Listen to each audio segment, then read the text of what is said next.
Assalamualaikum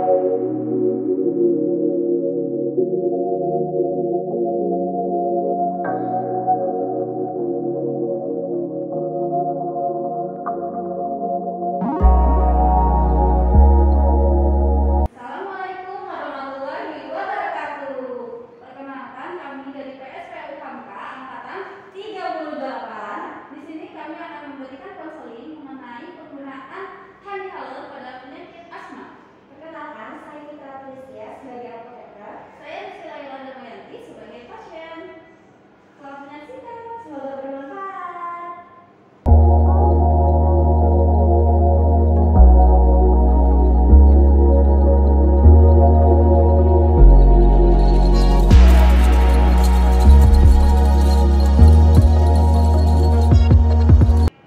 Mbak. Iya, ada yang bisa saya bantu? Perkenalkan, saya Fitra, apoteker yang bertugas saat ini. Ada yang bisa saya bantu? Ini Mbak, saya mau menebus resep. Boleh saya lihat resepnya? Oke Mbak. Resepnya atas nama Rizky Laila ya. Iya Mbak. Obatnya tersedia. Saya siapkan terlebih dahulu. Nanti saya panggil kembali. Ibunya tunggu dulu, duduk sebentar ya Bu. Iya. Resep atas nama Rizky Laila. Ya. Ibu, obatnya sudah tersedia ya. Nanti Ibu langsung pembayaran aja di kasir. Sebelumnya saya membutuhkan waktu Ibu 5-10 menit untuk melakukan konseling di ruangan ya Bu. Nah, ini tuh untuk pengarahan pemakaian obatnya ya Bu. Apakah Ibu bersedia? Boleh Ibu. Oke, kalau Ibu bersedia nanti langsung pembayaran di kasir aja ya Bu ya. Ya. Baik Ibu.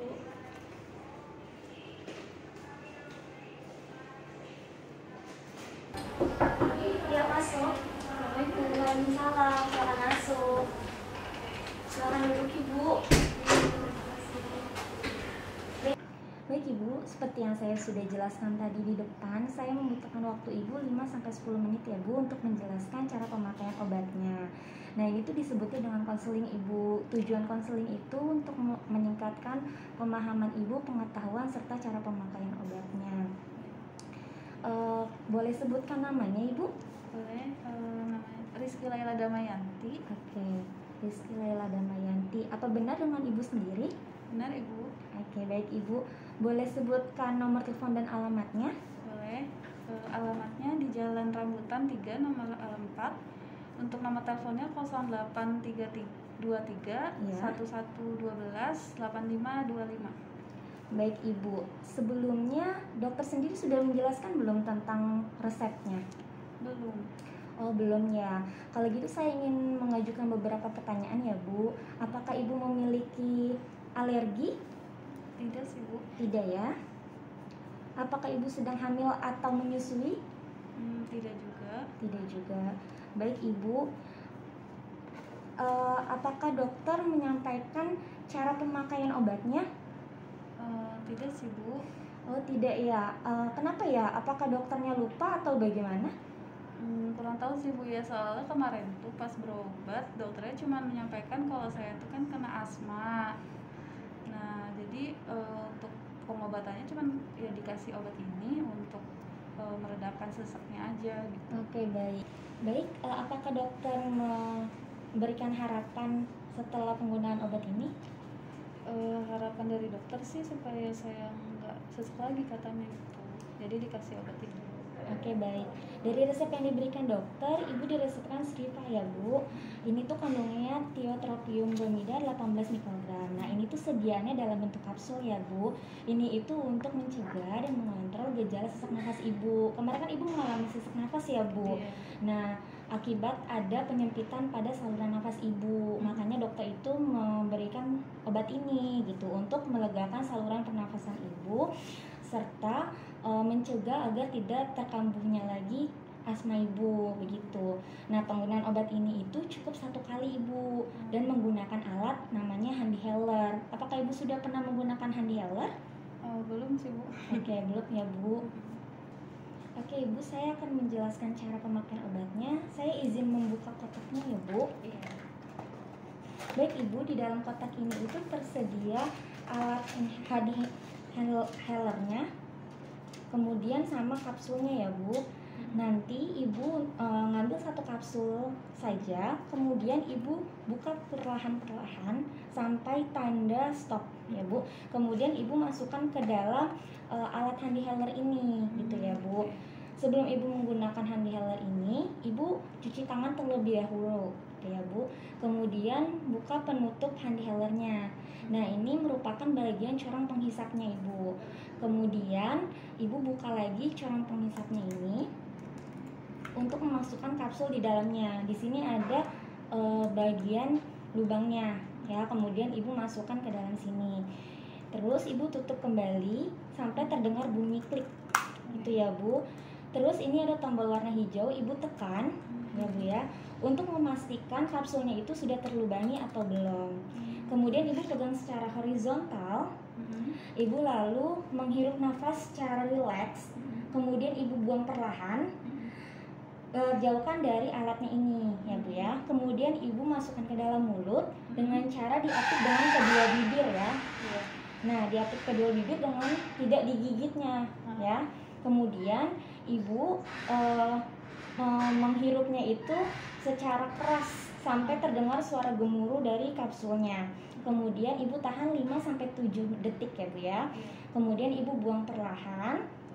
Terus Ibu ulangi lagi, memastikan sampai benar-benar sedianya itu sudah tidak ada gitu ya Bu. Jadi obatnya ini tidak bisa disimpan. Misalkan Ibu mau pakai malam hari atau mau pakai nanti sore hari, itu tidak bisa. Jadi untuk sekali pakai. Setelah itu, setelah Ibu menggunakannya, Ibu bisa membuka tempat penghisapnya ini. Kemudian buang sisa kapsul yang ada di dalamnya dengan menggunakan tisu gitu ya Bu, dibalik seperti ini gitu. Kemudian Ibu tutup kembali dan bilas dengan air hangat, dielap saja tidak apa-apa. Kemudian nanti dipakai tisu kering. Kemudian Ibu simpan di tempat yang kering dan jauhkan dari anak-anak gitu ya Bu. Nah, obat ini itu memiliki efek samping Ibu. Efek sampingnya itu seperti mulut kering, sakit perut, dan hidung tersumbat ya Bu. Makanya disarankan untuk Ibu banyak istirahat dan juga mengkonsumsi air putih yang cukup gitu ya Bu. Jika Ibu sudah menggunakan obat ini, disarankan untuk berkumur-kumur gitu ya Bu. Kemudian kalau Ibu sedang bekerja, jangan melakukan aktivitas yang berat dan juga dijaga pola stresnya, jangan terlalu banyak pikiran gitu ya Bu. Kemudian hindari polusi udara seperti contohnya asap rokok, karena itu dapat memicu serangan asmanya itu muncul kembali dan juga menghambat dari kerja obatnya. Ibu banyak mengkonsumsi buah-buahan, sayur-sayuran gitu ya Bu. Oke, saya sudah menjelaskan obat dan juga penggunaan alatnya. Agar tidak ada informasi yang terlewat, apakah Ibu bisa menjelaskan kembali apa yang saya sudah sampaikan tadi? Oh iya, bisa Bu. Sebelumnya saya mau nanya dulu, ini tadi kalau di labnya pakai kain basah gitu, kayak tisu basah gitu, boleh nggak sih Bu? Sebaiknya pakai air hangat aja ya, karena kan ini alatnya sudah masuk ke dalam mulut. Kita tidak tahu ada bakteri apa yang menempel di alatnya. Jadi untuk menjaga sterilitasnya gitu ya. Oh gitu ya. Ya, ini saya jelaskan dulu ya Bu. Iya, silakan. Nah, ini jadi yang pertama untuk kapsulnya ini bisa dibuka ya. Iya. Jadi dibuka sampai tanda stop, terus nanti si kapsulnya dimasukkan ke alatnya gini ya Bu. Iya, betul. Nah, ini alatnya dibuka seperti ini.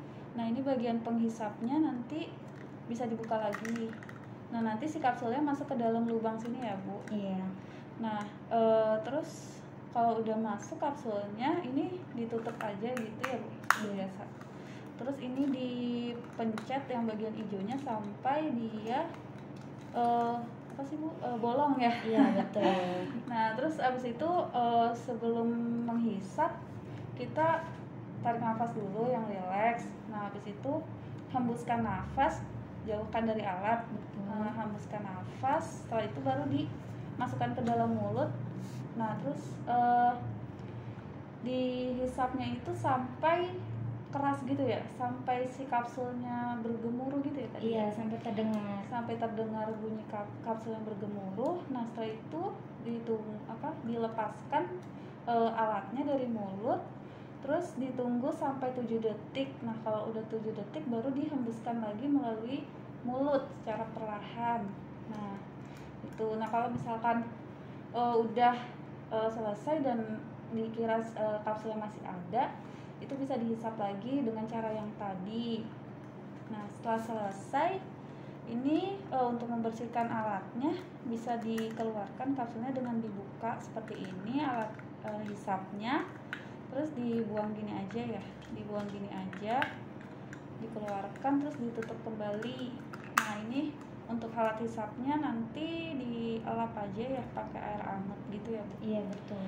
Sama tisu kering. Setelah itu ditutup dan disimpan di tempat yang kering. Iya, dan jauhkan dari anak-anak. Baik, berarti Ibu sudah paham ya apa yang dengan yang saya jelaskan ke Ibu. Kalau misalkan Ibu lupa meminum obatnya atau mengkonsumsi obatnya, nanti Ibu bisa mengkonsumsinya ketika Ibu ingat ya, gitu ya. Kemudian resep ini tidak bisa diulang ya Bu. Jadi ini hanya untuk sekali gitu. Ada yang ingin ditanyakan kembali? Dirasa sudah cukup sih Bu. Sudah cukup ya. Baik Ibu, ini ada kartu nama saya. Ya. Nanti Ibu bisa menghubungi saya ke nomor ini ya Bu. Oh ini langsung ditelepon aja ya Mbak? Iya, nanti itu langsung ke saya kalau misalkan Ibu ingin menanyakan sesuatu. Baik Ibu, kan tadi kita sudah melakukan konseling ya. Saya meminta tanda tangan Ibu di sebelah sini. Baik.